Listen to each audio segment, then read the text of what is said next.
Welcome to Sunflower Movement. I'm your host, Ashley Buckner. Quick disclaimer before we get started. This podcast is for education and entertainment purposes only. This platform is not a form of psychotherapy, counseling, or healthcare of any kind. Sunflowers bloom in the most unexpected places, always adjusting to stay connected to the sun. I see these sunflower movements as the moments, people, and places where we feel seen, heard, and believed, where healing takes root and transformation begins.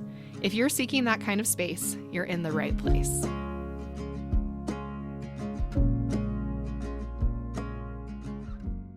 I'm all about being low maintenance to be a high maintenance girly, and my heatless curler from Cozy Confidence makes it so easy.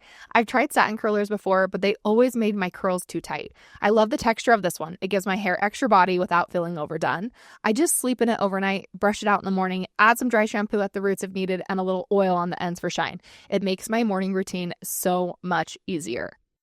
If you want to simplify your getting ready routine, Cozy Confidence has you covered. Use my code AshleyB at cozyconfidence.com for 10% off anytime. Your hair will thank you. If you've ever dealt with sore muscles, tension, or just need a moment to reset, you need to try Pronomat. I won't lie, it's a little spendy, but I use mine every single day and it's 100% worth it. Whether I'm winding down, releasing tension, or even working on muscle tone, it makes a huge difference. I lay on it in so many different positions and every time I feel the impact. If you've been thinking about it, now's the time to try it. Use my code AshleyB for 10% off at pronomat.com. Your body will thank you. I've been using this supplement for the past year and I'm not stopping anytime soon. Let's talk about Armra Colostrum. I love it for the immune-boosting benefits, workout recovery, and even the strength it's given to my hair. It's become a staple in my routine, and I can genuinely feel the difference. If you're looking for an easy way to support your body from the inside out, this is it. Head to tryarmra.com/AshleyBuckner and use code AshleyBuckner for 15% off. Give it a try. You'll see why I'm hooked. Hi, everyone. Welcome back today. I'm so excited to be here with you. You just get me. So thank you for tuning in. It felt important to do another solo episode. It's been about a month since I dropped my boudoir episode and all the pictures, and I've had some thoughts, feelings, DMs, things come up that I really felt that were important to talk about on here and just explore with you. I still am so grateful I did the shoot. No regrets at all. And I've had just additional insights and process that have come from it, which I think happens anytime you get out of your comfort zone with something, which is what I love about getting out of my comfort zone. And I've had additional things come up regarding purity culture, the way men and women perceive me, the shoot, all of it. So I'm excited to kind of dive into that today. I also thought it would be nice to just check in with you all, share some life updates, and just connect here on the pod. It's so hard to share everything on Instagram. I just don't have necessarily the capacity. And I feel like people who are tuning into the pod are probably more open and interested to my life. So thank you all for listening. It's interesting. I'll be really transparent. I've gone back and forth on whether I should continue with this podcast or not, but the response has been so incredible by those of you that are tuning in and other people finding the podcast that I am going to keep it going. So I've actually removed the ask me, tell me anything from the show notes because it's just a lot to navigate. But if you do have a specific submission or question or something you want to ask on the pod or a topic you'd like me to cover, the best way to do that is to go to my website and visit ashleybucknerlmft.com. Go to my contact form when you're writing in, just let me know that you're writing in about the podcast and I will get those submissions that way. So yes, I will also include my website link in the show notes so you can easily access that. But let's jump in. Let's talk about the boudoir photo shoot. What inspired this is I got a DM, and we're going to just start there because I think that's going to kind of set the tone for the conversation. Genuine question. You look absolutely stunning in those boudoir pictures, and proud you did that for you. Having religious trauma has caused me to be afraid of my body and my husband seeing sexy women in real life and in pictures. He's been following you for over a year and loved the help you offered. But then I saw the pictures and I went into fight or flight thinking now he'll follow you for those pics. How do you navigate your husband seeing other sexy women and feel whole? I was taught in the church if a man looks, he'll leave. When I got the submission, or it wasn't even a submission, it was a DM. I was so incredibly grateful. So I want to take a moment to say thank you to this woman for DMing me. I really just appreciate the opportunity so much to expand on this because I think it's incredibly real and true. And I imagine there were many other women who saw the pictures and had very similar thoughts to you. So thank you for your courage and vulnerability and your ability to ask those questions and to share your thoughts. I can only imagine that if you follow me and your partner follows me and you have this trauma of being told that men will leave if they see women in like attractive clothing or showing too much skin or whatever it is, and those pictures come across your feed, that is going to send you into fight or flight. And this woman that maybe you've been following and quote unquote trusting now is sharing pictures like that. Yeah, I mean, I just want to validate those feelings. I think they're incredibly real. I shared the pictures knowing that I would have not necessarily backlash, but that I would lose followers, that it would not resonate with a lot of people. And I chose to do it anyways because it felt very important to embody what I'm helping so many women do. And I'm not here for the followers. I never have been. I mean, you guys, it's been a wild ride. I'm almost at 20,000 followers and I was in June of 2024 at 800. Like this has never been about the following and it just happened, right? And I'm such an open, honest, real, authentic person that I choose to show up on my social media that way, and to not share those pictures felt like I was not being authentic and open about everything I embody as a clinician. So this DM, first of all, I want to share that I read it to my husband because I knew he would get it too. And not because I'm worried about him looking at sexy pictures, but because he just one of the things he's really observed, I will say, I'm not going to speak for him a ton, but observed since moving to Utah and being immersed in Mormon culture. And for those of you who do not know, my husband was not raised Mormon, has no really idea what Mormonism is aside from like what he's witnessed here and just in his relationship with me. But he has seen how much this dynamic plays out in relationships and how women are, made to feel less than if they've had more than one sexual partner, or for the clothing they wear, and how there's like there's a lot of secrets kept in marriages, right? And just noticing and observing all of that. So when I read that to him, he was like, oh, that is so sad. And I said, I know it is so sad and also so incredibly real, especially that last line, that last part, which I'll read again. I was taught in the church, if a man looks, he'll leave. And I said, yeah, that's really real. I mean, women are taught that they're walking pornography and that if they're not giving sex to their husbands are going to leave them. I mean, that is so complex and real in a high control purity culture. So, then I go and share these pictures that really push back on all of that. And many women who follow me and men are still just deconstructing. They're still working through everything they've been programmed and taught since they were tiny. And that is going to activate a lot of people.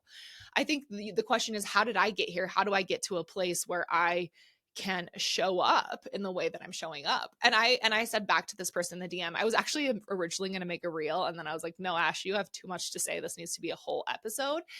And I wrote back and said, like, thank you so much for sharing this. You're not alone. I'm sure this felt real for a lot of women. And I was once in that place too.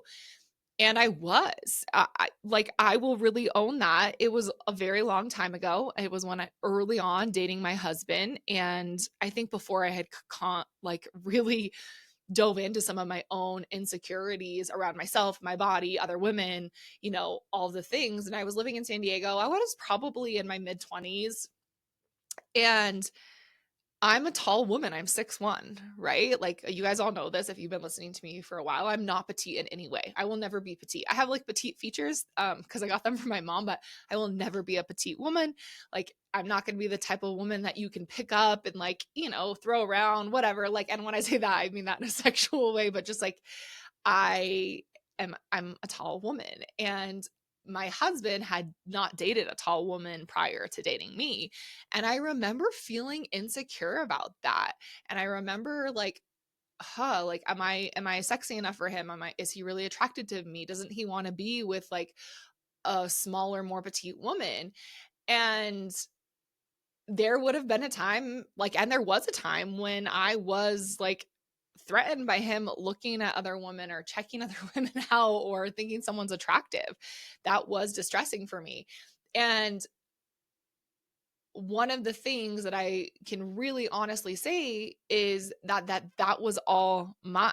That was all rooted in my own insecurity and not being able to like own my body and own my sexuality and all of that. And I think one of the greatest gifts of my relationship with my husband is that because that like came up very early on when we were dating, and he got really vulnerable about some of his own things, it it pushed me to be more open and curious. And I was open and curious because I was in love with him, you guys. Like, he is my, and I've said this before on here, my soul knew I needed Dallas. Like, it just, I was meant to find someone like him. He is completely opposite than my father. He is kind and gentle and understanding, and he was raised by women. I mean, so he hold space for me in a way that I don't even know how to hold space for myself sometimes. So I knew very early on, like, he was different and I wanted to figure this out. I also recognize that, like, guys, I'm attracted to men. I think men are attractive. I could check a man out and be like, oh my gosh, he's good looking. That doesn't mean that I want to no longer be with my husband or my when he was my boyfriend at the time, right? And so I think it really, having open, honest conversations with him helped me dive into my own sexuality. And I will be fully transparent that, like, there were certain things that I was like, absolutely not, hard no, I don't agree with those things, right? And then Dallas is just such a person. He listens to a ton of podcasts. He gets lots of information. And we just started talking about a lot of different things. And a lot of those things were sexual. And this is, I guess I should give this disclaimer right now before you continue listening. I'm going to talk about some sexually explicit stuff. So if you have little ears around and you don't want them to hear, maybe mute this.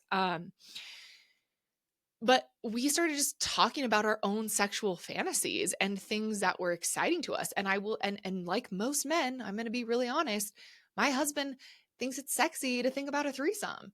And I can choose to, one, be threatened by that, or I can choose to be like, well, I actually kind of honestly think that sounds sexy too. Fantasies don't mean you're going to act on them, right? And so for us to have this like open, honest conversation about, like, yeah, that does sound kind of hot. Like, what do you imagine would happen? Right? Again, never with the intention to act on it, but just the permission to be curious and explore and to hold space for that coming up. And I think, the safety of that relationship and to be able to have those honest conversations in conjunction with me doing my own inner work constantly, like constantly diving in and exploring and being curious and open to my own sexuality, really allowed me to embrace that. And I would say, you know, even before we moved back to Utah, I had confronted unconsciously. I didn't realize this at the time, but now looking back, I'm like, I had done a lot of my own purity culture deconstruction because I had this very safe relationship with my now husband, and it allowed me to explore my sexuality and own my sexuality in a way I had never before, right? So that was a very like important catalyst to my healing. And then I started listening and learning all different types of things related to sex and sexuality. I remember we listened to a podcast together, and and this is partly why Sunflower Movement exists. I listen to people's stories. I am so intrigued. Obviously, I'm a therapist, but I like people's stories. How did they come to be where they were at? And again, I'm probably going to lose listeners for this and followers, and I don't care, because I think it's important to talk about. It was after we were married, so 2017 maybe. I listened to a Tim Ferriss podcast with my husband, and on the podcast, I'm not going to remember her name, but it was a sex worker. And that shifted my entire perception around sexuality and what like our society and our world has done around sex. And I think goes beyond Mormonism. This goes beyond high control religion. Sex has been used to control and manipulate women for I mean, centuries, you guys, especially ever since modern day Christianity and before, right? And I think that that has some serious, significant consequences. And it wasn't until I listened to that podcast about this sex worker talking about how she ended up in sex work. And I think we have a lot of preconceived notions of what that means. And when I say she was a sex worker, she was working at, in Nevada, where it is allowed to happen in a very controlled and safe environment with testing and all of the things, right? It's not just she was prostituting on the streets, right? And again, I'm not judging that either, but because that is so stigmatized, it is not done in a safe manner, whereas certain places in Nevada it is allowed. And in listening to this, I recognized how so much of the views our world has on sexuality leads into sexual deviance and a pornography addiction and sexual abuse and sexual assault and rape culture and all of those things. And how me prescribing to this belief of like women were not allowed to be sexual beings, were not allowed to be attracted to other people, was perpetuating that in a lot of ways, right? So opening my being able to be open and curious about things that I didn't understand shifted so much of how I started to hold space, obviously, for my own body and my own sexuality and my partner's sexuality. My partner is attracted to women. He thinks women are attractive. And quite frankly, so do I. Now it's like we both can be like, oh my gosh, yeah, that woman is very attractive. I can tell him that man is very attractive. And that doesn't change our relationship. And the difference is that we're both very secure in who we are. And we've talked about this. And when I read the submission to him, we discussed it. And he said, you know, I there was a time that would have bothered him too, right? Obviously, when you're young and you're immature. And I think that's the thing to take in. I don't know how long this person and her husband have been together, but when you were raised in a high control religion like Mormonism, so much is repressed and so much is immature, right? Your sexual identity is likely immature because you've never had the opportunity to nourish it and blossom it and be curious and open, right? And this isn't about being promiscuous. This isn't about having an open marriage. This isn't even about like becoming a sex worker. What I'm hoping to convey here is that can we create curiosity and openness about sexuality and what it means to be sexual beings, to be sensual beings? Why does showing our bodies have to be sexualized in the way it is? And I think for a lot of reasons, it's because we're taught, especially as women, to cover up. We can't show our bodies, although those parts of us are beautiful and real. And I talk about this a lot in the actual boudoir episode with Casey. So go back and listen to that if you want to hear me talk about what it was like to show all the parts that I've always been told to cover up, because it was one of the most empowering experiences of my life to see my body look the way it looked. And if that is threatening to you, whether you're a man or a woman, can you be curious about that activation? And that's while to this person that wrote in, everything you feel is so valid, but you're in fight or flight. That's your activation. That's your religious trauma coming up. And your husband cannot look at any women, and he can choose to not follow sexy women, but that's still going to come up regardless. And that's yours to work through. That's yours to be curious and open about and explore, because why is it there? Why does it exist? And I know it's related to purity culture. I grew up in a purity culture that was very high control. That was very, I mean, it stunted my own sexuality, and it took me being with a safe male that could hold space for my sexuality in order to explore it. And I think the reality is, unfortunately, many of you listening are married to men who grew up in purity culture. So your healing journey is going to look vastly different than mine, and that's okay. And that doesn't mean that healing is not possible. I think sex, unfortunately, and sexual things are one of the harder, more uncomfortable things to talk about with our partners. But can you have open, honest conversations? I mean, that's what this person said. I'm going to read it again.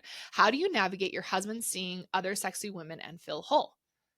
One, by doing my own inner work on a regular basis. And two, by having open conversations with my husband. We don't keep secrets. We don't lie. He tells me when he thinks someone's attractive, I tell him. We joke about it. We're fun, we're playful. We allow each other to share our fantasies. You guys, I love listening to naughty books. I love reading naughty books. I love listening to them. There's this app called Dipsy, and it like, which I've talked about on the podcast before, but it like is literally just like this like very sexual scenes, has very sexual scenes with men and women, and I love listening to them before we hook up.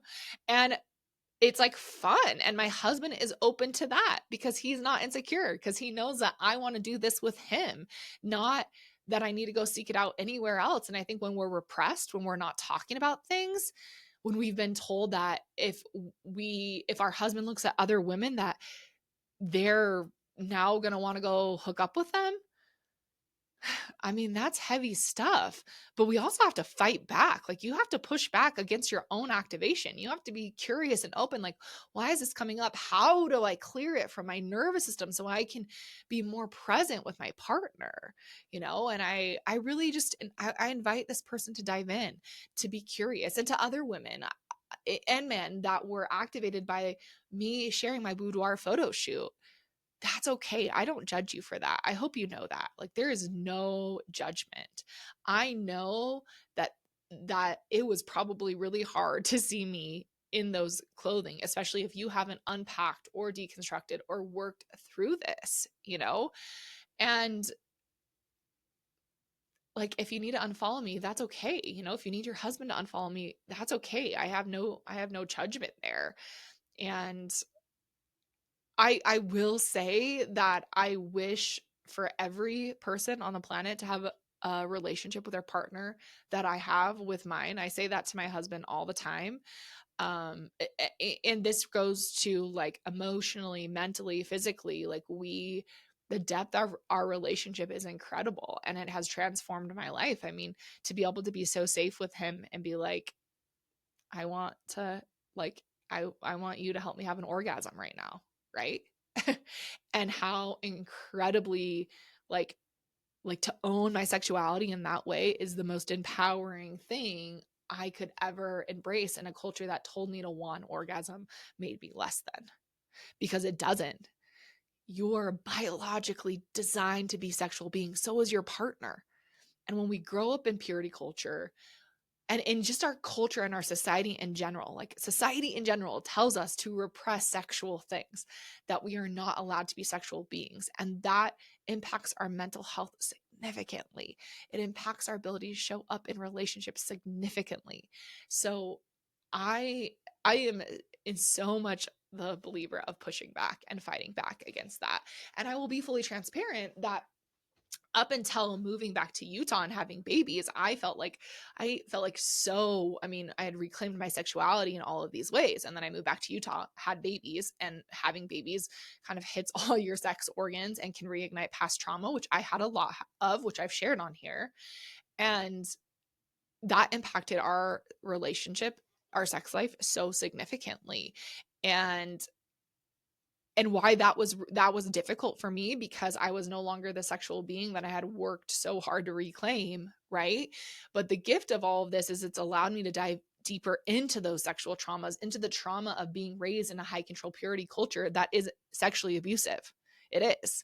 When we're taught to reject parts of ourselves that we're born with, that make us who we are as human beings, it is abusive. And that's what Mormonism does, and that is what any high control religion, any form of purity culture does. And I will say that I will die on this hill, because I have witnessed the effects of it personally, but also for so many of my clients, for so many women, for so many men, for so many LGBTQ people. Like, this is incredibly real and painful. And I often think, like, what if we could just let people like be sexual beings and allow them to embrace their sexuality in whatever way, shape, or form, in a way that's safe? What could the world look like? And that's going to be hard for a lot of people to hear, because so many of us have been conditioned to believe that sex is a bad thing and having sex is a bad thing. And I'm here to tell you it's not. And again, this isn't about being promiscuous. This is about being safe and informed and consent and all of those things. But purity culture strips us of that. You're not taught consent in purity culture. you're taught repression, but you're not taught how to say no or when to say no or what no means, right? It's very complex. I have so many more thoughts on this. You guys got to know a very real side of me, and I don't share this with everyone because, again, it's not for everyone, and also because it's hard to take in. But that doesn't mean I'm not going to talk about it. If you know me well and you've had intimate conversations with me, I talk about this kind of stuff because it's real, and I believe in people being sexual beings. I believe in being a sexual being. It is incredibly empowering. And I've worked through a lot of my own sexual trauma. I've worked through a lot of my own repression. And the transformation that's happened since I started doing brain spotting and really diving into this, like, I thought my husband and I had a good sex life before we moved back to Utah. Like, beyond what I could have ever imagined. And that's what comes up for me a lot with him and I. And I'm like, this breaks my heart because I know so many women in Utah don't have this for so many reasons, right? And it's heartbreaking. I want every woman to be able to hold space for their body, and I know how hard it is to get there. So I don't want to invalidate in any way, and my experience does not generalize to everyone. My healing experience does not generalize to everyone, but I also am a firm believer that healing is possible. And if you can dive into your own being, if you can be open and curious with yourself and with your partner, because it's likely they're having these types of thoughts too. And if you can just allow that vulnerability to come into play, like, you might be so surprised what can happen. And there's a ton of resources out there. I mean, I really invite you to seek out a sex therapist. They can help facilitate all of these conversations. And I will link one in the show notes who I've had on the podcast before, and I want to have her come back so we can do all the sex questions because that's not my area of expertise. I can only speak to my own personal healing here. But I know, I mean, sex therapists are specialized to help you have these types of conversations to explore. And to circle back to this submission, like, so much of what's coming up for you is your own activation, your own insecurities, and that's yours. Your husband has his to fix, I'm sure, but you have yours too to hold space for, to explore, to dive into. And I say, like, what makes a relationship healthy is when two people have chosen independently to do their own inner work and to choose to do that work every single day and then choose to be together. And I'm not perfect and my husband's not perfect, but we have made that commitment to one another and it shows in our relationship. So 25 minutes later, thank you for listening to my rant. Again, this is why I couldn't make a reel, and I think there's so much more to say. And if this resonated with you, I would love to know. If you have more questions, I would love to know your questions. I'm being really vulnerable and raw here, and that might bring up a lot for you. So please, like, reach out and let me know how this, like, discussion has made you feel, what's come up for you. I welcome these conversations because they're real and they're true, and there's so much to unpack here. There's so many layers. And I also want to say this as I kind of continue to, like, expand with the boudoir photo shoot. My husband and I had conversations about this. So, like, I gave it to him, and then I said, I really I'm going to post some pictures.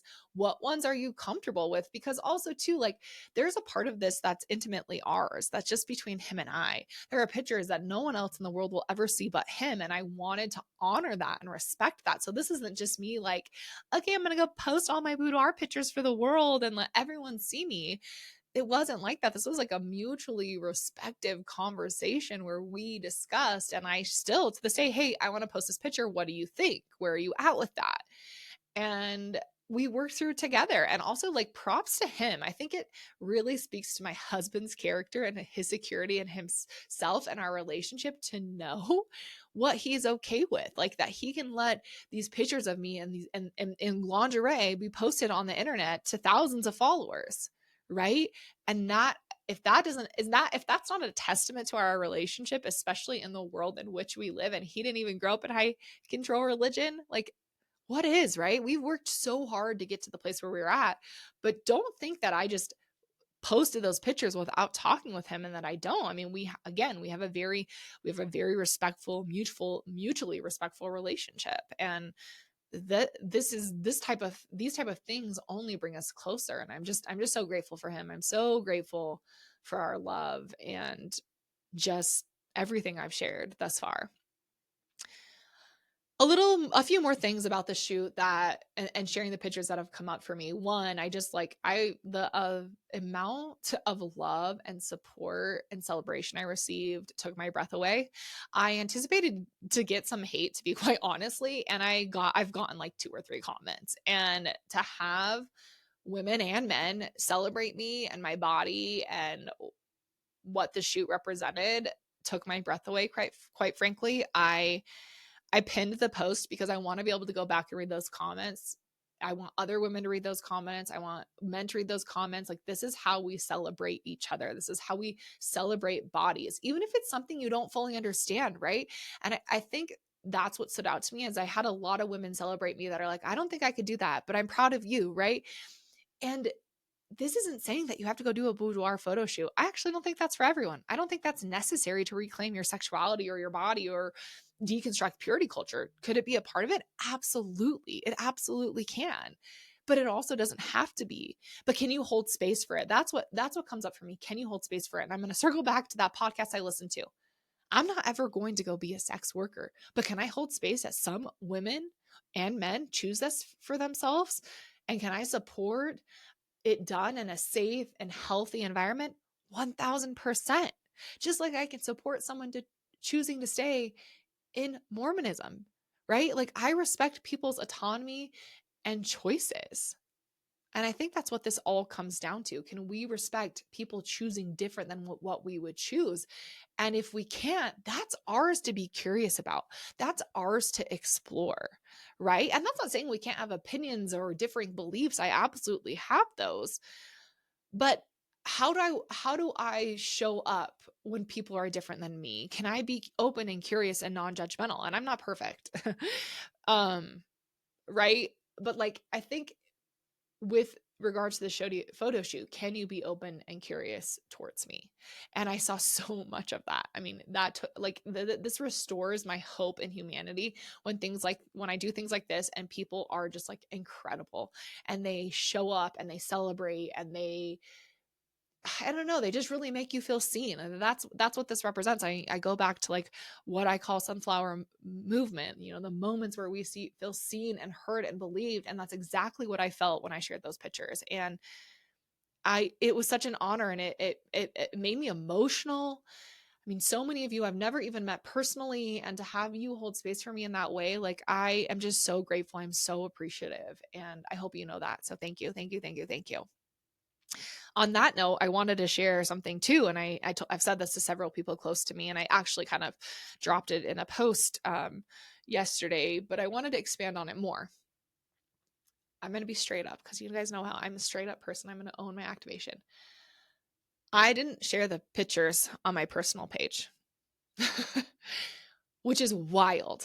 It's wild to me that I felt more comfortable sharing those pictures of me to thousands of people on the internet than I did on my own personal social media. And I've had a few things come up around that. One, it's very clear I've done a lot of work to feel secure in my body and not really give two shits what strangers on the internet think of me, right? So I'm gonna celebrate that. I'm gonna celebrate the shit out of that. Like, I have done so much work, and that's how I can navigate all the hate that I get. And you guys know I get upset. Like, things get to me. I'm fucking human, right? But I knew I could confidently share those pictures to thousands of followers, and no matter the comments that I got, I would still be proud of myself and my body. Like, I knew that, and that's really empowering, and that's really cool, right? That I could get there. So why can't I share to my personal page? Why didn't I feel like I could? Oh man, I think that's rooted in stuff I'm still like working through in my own therapy. I unfortunately feel like there's people in my life that I'm close with, or quote, and I'm saying close in quotes, that would judge me, that have judged me, that I'm sure have said things about me. And I've noticed the people that are close in my life that don't celebrate me, that haven't supported this, and when I say, like, not supported this 9-month journey, like, they just haven't. I don't it's not even that they're, like, not supporting it, like, but it's the lack of celebration or recognition that stands out. And I'm not even saying this as a way of, like, I need that validation, right? Like, I don't know that I need it. I just notice it. And as I'm sharing this, this is not about them. This is about me. Like, let's go back, let's go back to the submission, right? This is my own activation coming up. That's exactly what I'm kind of talking about, the submission. They're activated in their relationship and their own purity culture stuff, right? That's so valid and real. And I'm activated because of my own insecurities from growing up in, like, in a very enmeshed family where everyone talks shit about each other, which then extends to friend groups growing up in a really small town, right? Like, all of those things. And so I feel insecure at times. And it's so interesting, you guys, because I've had several people reach out that I know, and not even about the shoot, but just about everything I'm doing. And to have them reach out means so much more than the thousands of followers, because I'm, like, insecure in some of those more intimate relationships in my life, because I have felt judged a lot by people. And especially growing up in a small town, especially now showing up the way I show up, and I even feel judged by family members or people that are close to me. And so again, that's my activation. That's mine to work through. And I'm constantly diving in. But it's so fascinating. And I've been thinking about this a lot, that it doesn't matter the amount of likes or shares or follows that I get. Like, those are great and wonderful, and like, thank you, thank you, thank you. I still notice, like, people who I thought would support me that don't. Like, that still, like, hits me, and that's real and that's true. And I'm working through that, and I'm human. And I think it's a really important reminder that it doesn't matter how big a quote unquote social media account gets. Like, it doesn't matter how big it gets.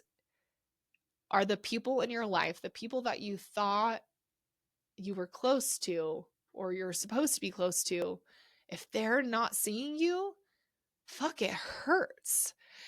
And I don't think it's intentional either. It's just more like, it's just real. And I've been diving a lot into that and just being curious and open to it. And I appreciate that social media has kind of brought this up within me. It's interesting, like, the more I dive into, like, my activation around social media, it's never about it's never about the likes, the shares, the follows. It's always about these deeper wounds in my being, about feeling misunderstood growing up, and, like, that people don't get me, they don't see me, they don't understand me, they don't want to, right? Like, that's all my own shit. That's all my own wounds. And it's not it's no one's responsibility. Not even, like, people close to me. It's not their responsibility. It's mine. It's mine to dive into and explore and to be curious and open to.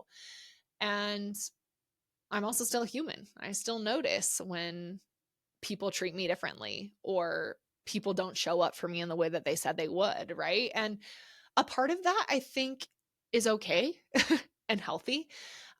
It's helped me make really intentional decisions about the relationships that I do have and the relationships I do nourish. And I will say that I have incredible friends, and I have cultivated incredible friend relationships. And I'm really, really proud of that. And I continue to do that. And I've been focusing a lot, instead of focusing on, maybe the people who aren't showing up for me in the way that I need, I've been putting a lot of time and energy into the people who are, and who fill my cup. And a lot of that is just really my husband and my kids sometimes, is like, this is what matters the most. Like, the way they see me is healing. And can I just really lean into that and tune into that, and, like, let go of some of this outside noise and judgments and whatever it is coming up, because I also recognize that every person has their own stuff going on. Most things are not personal. They feel personal, but they're not. And it's rooted in my own projections, my own insecurities, right? I didn't share on my personal social media page because of my own projections, because of my own insecurities about what people were going to say about me, and they might not have even said anything, right? So it's just like, gosh, the work really never ends, and it's a lot.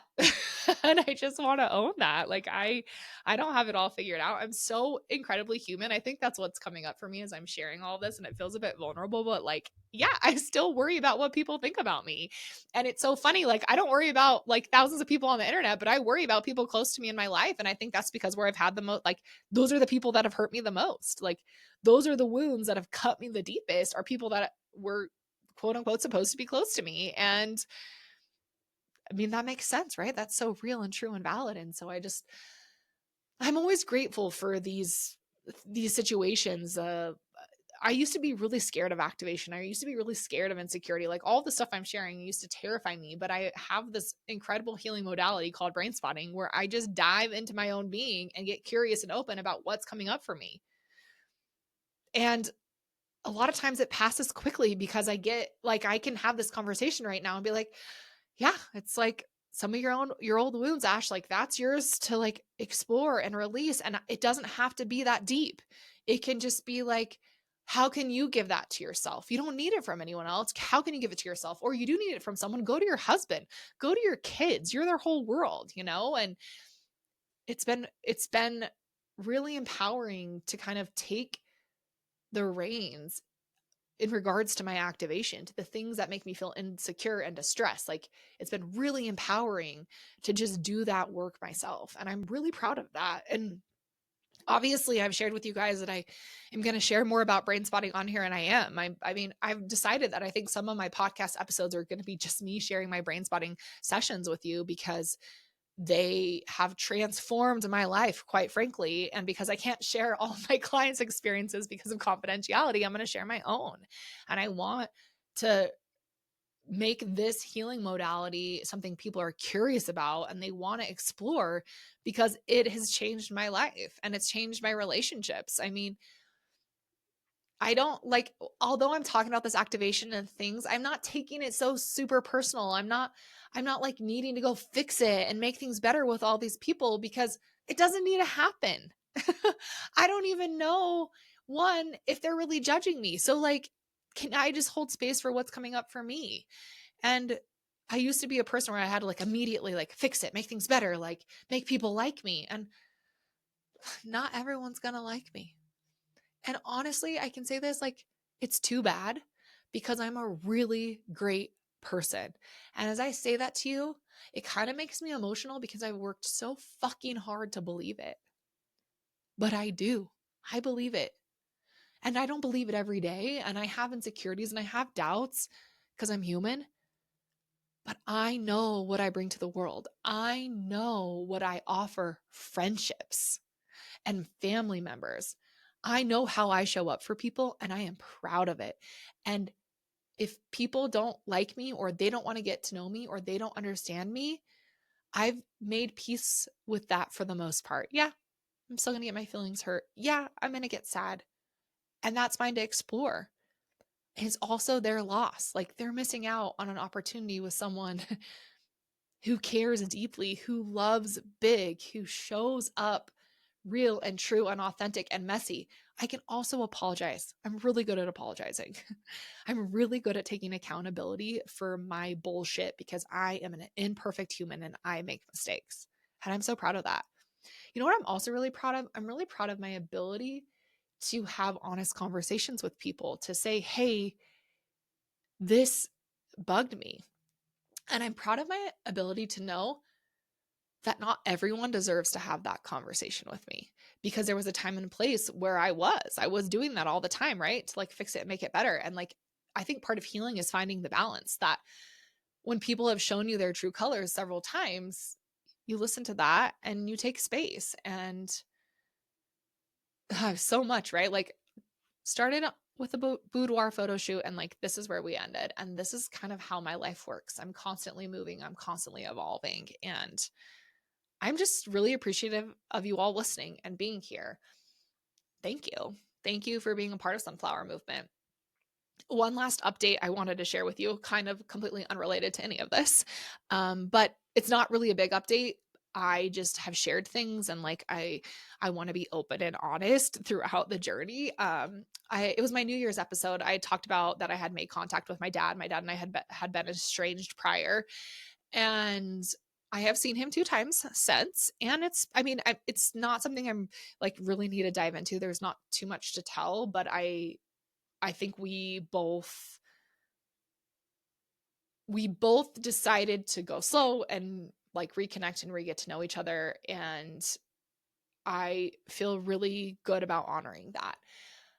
I think one thing about healing for me is I haven't felt the need to rehash and revisit everything that happened. I respect that. I don't know if my dad actually has the capacity to do that in the way that I need, and that's okay. And I think one thing I'm realizing, and I'm not saying there's not grief there, but that I can move forward in my relationship with him in a way that feels safe for both of us. And it doesn't have to be what it used to be, and that's okay. And I feel a lot of peace with that. So that's not a really big update, but I just wanted to share on here that I have reconnected with him. And I think we're going to continue to do that, moving slow, and I'll keep you guys posted. But I also share that too, because I think parent estrangement or like cutting parents off is very trendy right now. And while I do think there's a time and place to cut people off, I mean, I didn't talk to my dad for 2 years, and partly because there was a lot of things happening, but also because I needed to really work through my stuff. I want to share that I think that there is a way to have a relationship that does feel safe, on both sides. And I think what really I'll be super transparent. What allows me to feel very comfortable in this relationship is that I feel very well equipped to navigate anything that happens. I feel very equipped to navigate setting boundaries or walking away. I don't envision it getting to the place that it did before, because I'm not in the same place I was before. And that's what's really incredible about doing our own inner work, is that we move, we shift, we evolve. And I think things that would have really distressed me in the past, I feel much more clarity and insight on how to navigate them. So yeah, that's my update with my dad. I'll keep you posted as we continue to evolve. I'm proud that I made those steps, and I'm open and curious about what the future holds. I think that for me, it takes both of us, and I'm really great at putting effort in, but I'm also not going to put all the effort in, and I have to like remember that, and it goes both ways, and we'll just see what happens and where it goes. So thank you all for your support and love on that journey. It's just one of those real things that I'm dealing with as a human on this planet. So, all right. On that note, thank you for listening.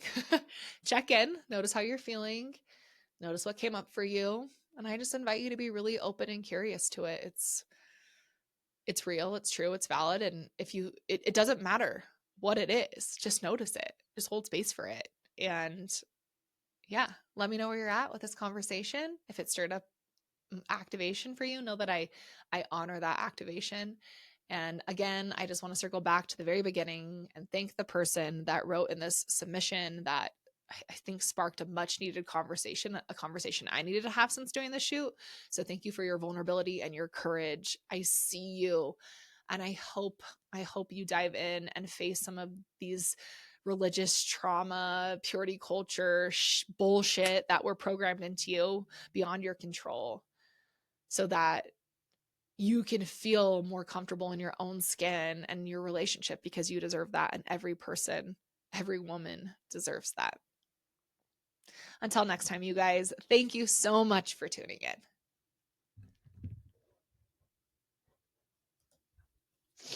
Thank you for being a part of Sunflower Movement today. Just like sunflowers turn toward the light, may you keep leaning into growth, healing, and the spaces where you feel seen. If today's content resonates with you, please share, like, and review. It would mean the world to me.